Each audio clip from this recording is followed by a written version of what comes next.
So welcome to the Businesswoman's Menopause. This is Coaching Boost #1, hot flushes. 75% of us experience hot flushes, which does appear and can appear as a redness in the chest, the neck and the face. For me, it was an overarching burning feeling right from literally from the knees all the way up, and I felt overheated, and sometimes I even felt claustrophobic, especially if I was in the boardroom or a business meeting or even running between meetings, feeling really hot and overwhelmed. And it's, as always, is to do with our estrogen declining and the impact it has on our brain, especially the thermostat control in our hypothalamus. Anyway, solutions. So for me, using solutions from my menopause resilience system is all about food and self-care.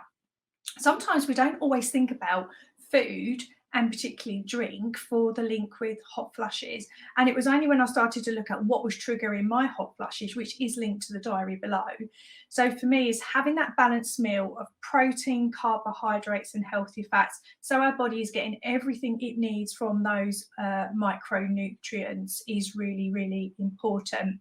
And then working through for me on that food is also the meal timings and making sure that we don't go for long hours in the day without having any food, because again it will spike those blood sugar glucose levels. So it's really important that we do not want your body to second guess when you're going to feed it. So meal timings is a complete game changer. It certainly is for me and the women that we work with.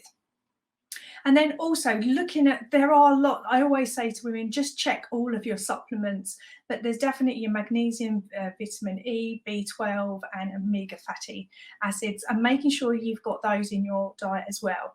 If you are suffering if you are really suffering with hot flushes, and not all of us do, but if you are, then I would certainly look at taking out sugar, caffeine and alcohol and see how your body reacts to that. And then you can introduce them back and see if it triggers. Then I know, I found out through there that alcohol really does trigger my hot flushes. So if I'm going to go into a meeting or do something the next day, or even, a bit later that day, I certainly wouldn't be having any alcohol.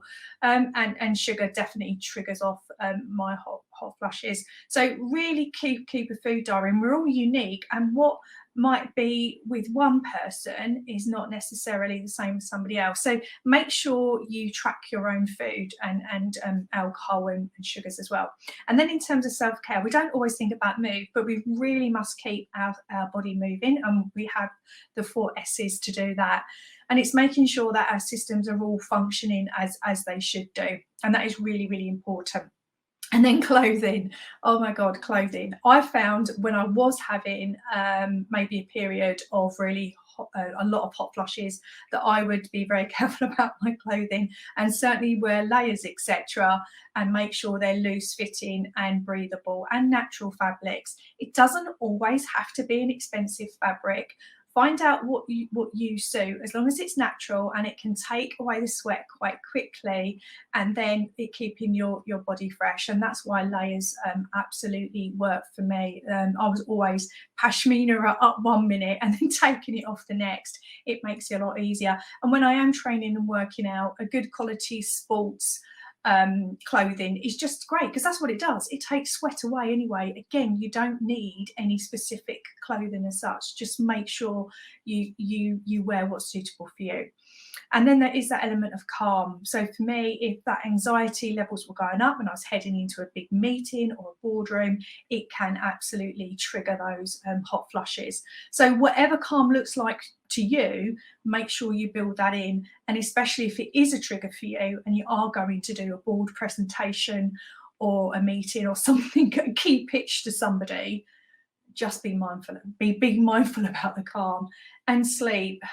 Again, I talk a lot about food, move and snooze. Don't let your body second guess when you're going to feed it, when you're going to move it, and certainly not when you're going to sleep it.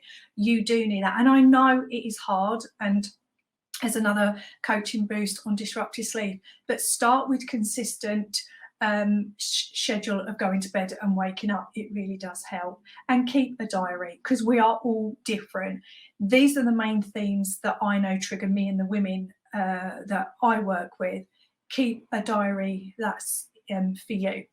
So that was the number 1 hot flushes coaching boost, and it's all about keeping us business women in business during our hormonal changes.